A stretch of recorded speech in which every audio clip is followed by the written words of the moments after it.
We're with John Mann Hughes, a man who's been in the business for 4 decades.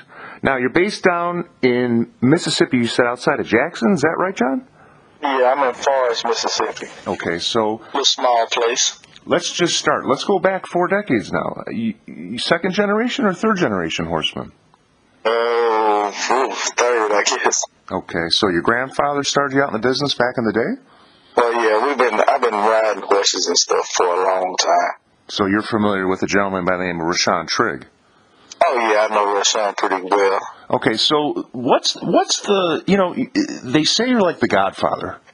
So what's the take down south? I mean, all the youngins, all the kids, they all look up to you and they respect you. I was down in Oak Grove. We were just talking before we started, and you asked me why I walked up to you. I saw all the kids, all the chicklins, everybody walking up to you.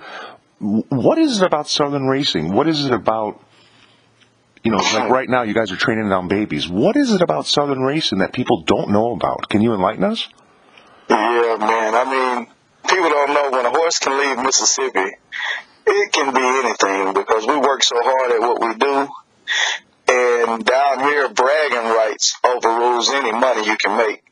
So, Jamal Denson, Jeremy Bobbitt, Darryl Gates, a lot of these young guys, they just flock to me, I guess. I don't know. So when you say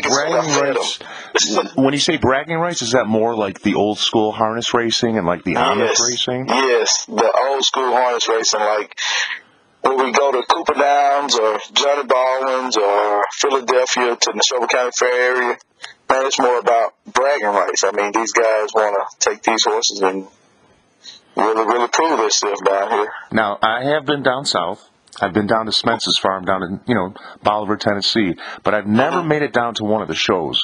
Can you just explain for people that don't make it down south, like, in this time of the year and rainy season, and even in the summertime, what does like one of Rashawn's shows or other people's like show ups, let's call it, what does it consist of? What do you guys do? Like everybody just shows up with their trailers? Everybody shows up.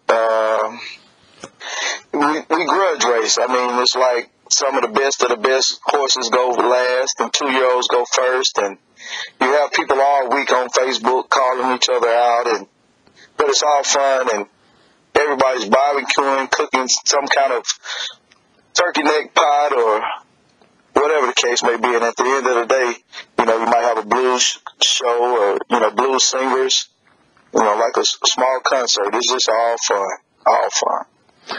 But what is it about breaking babies that people don't know about? I mean, a lot of people in the industry don't realize that a lot of people have the Amish, let alone the Southern boys, breaking their horses. Is it due to the weather?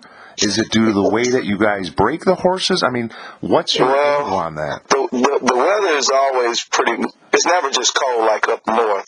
So that's part of it. And then guys from Mississippi that break horses, we're tough on them. I mean, take care of them, but real tough. And if they can leave here and, stay together, they'll be nice horses in the end, so I think. When you train them down, you hand them off to a trainer, let's say up north in Chicago or in Indiana on a different circuit. What time are you training them down to? 2:20, 2:15? Yeah, about 2:15 maybe. Okay. And then, like I said, it depends on later in the months, like before we go to racing. Sometimes some of these 2-year-olds go 2.4, 2.5 on a real race. And we matinee down here, in April and May. We'll matinee them, and some of them go pretty good, real good, really. So now let's shift back to Oak Grove. What were your thoughts on Oak Grove? Were you there last year for the inaugural? Yeah, I was the first person on the track with the first horse on the track last year. My horse was the first horse to touch the track last year. Wow. And I was the first one to jog on the track. What, just, from a broad sense, what did you see was the big difference this year, besides the torrential rainstorm that came? What did you see as the big differences this year versus last year? The track was a lot better. It was a lot better. Once after that rain and they fixed it, it was a lot better. And just the people, and Brett Schultz, he did a great job keeping everybody together and just keeping the camaraderie and bringing all this together, Now, everybody knows Brett Scholes. Everybody knows the movement he's creating in Kentucky. What were the little things that you saw that he was doing to kind of, like you said, bring that camaraderie back for horse people? You know, him being a blue-collar Kentuckian, you know, multi-generational horseman. I mean, even like when we got counseled, he made sure every horseman was taken care of.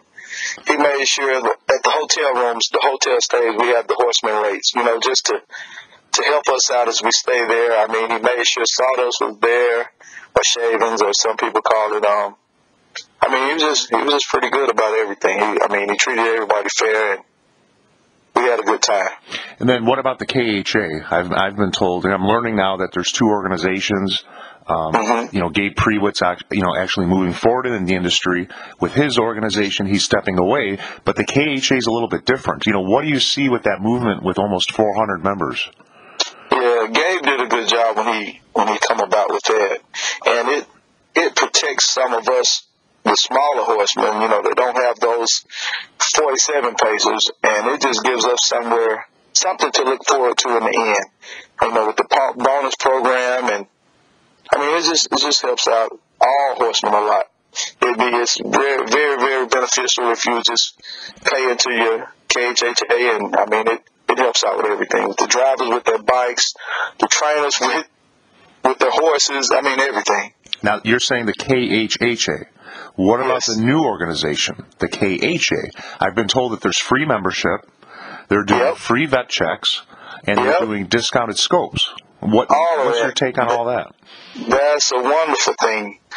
A wonderful thing. I mean, it's just the vet checks those horses for free, and they pay for it. And I mean, to help us out, you know, just to help out, to let us know what we might need to work on with our horses, or that they're good. Because a lot of times, like you said, you check some of the winning horses, and he says they're perfect, you know. And I mean, it just helps out a lot. Gotcha. It helps out a lot. It helps us save a lot of money. Let's revert back to you personally now. So how many head you training down right now? How many head you got stabled where you're at? Where are you at? And I guess, are you still traveling? Are you dropping horses after you break them? I mean... I have 8 at my barn right now.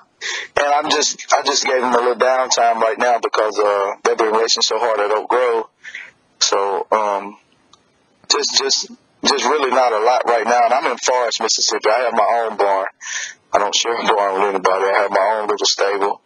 I mean, just like I said, just training those 8.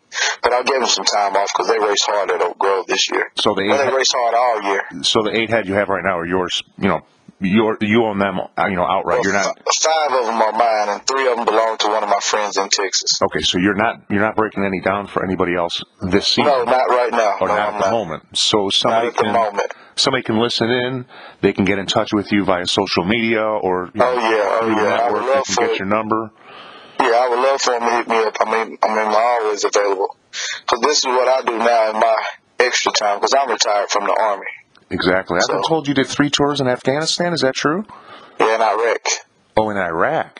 Okay. Yeah, I did 3 tours in Iraq. Okay, I was told Afghanistan. I apologize. What do you see with your training regime, you know, being in the military? Do you kind of take what you've learned in the military and get your horses on a schedule and get them into a nutrition program? They're on a strict schedule, and I get pretty upset when they don't eat on time. And I train them hard, but I take care of them real good, like the Army did me. They trained me real hard, but they took care of me. So I'm real intense with my training. Are you familiar with Kevin Johnson out east? Because he does the same type of thing. He was military. No, I'm not. No, I'm really not. Big Green Machine. I remember when I was out at. I know that one. Yeah. Yeah, that was a monster back in the day. Any closing words? Any for the horsemen down south, representing them, being the Godfather, as I've been told? I don't know where you would get that Godfather thing, but that's my take, man. I mean, I saw you down at Oak Grove. It's a nice thing to hear, but these I kids just try to make sure everybody's treated fair, and I love all these guys, and I have met a wonderful, wonderful big family. Just racing horses now. It started something new for me, and I love it.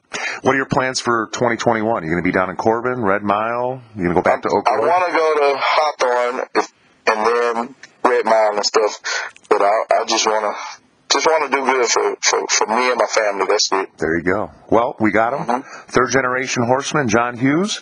Look for him and it's John, but when you meet him, Man. you call him Man. I know that, man. That's it. All right, well, we appreciate your time. We look forward to seeing your name in the winner's circle. Hey, thanks, man.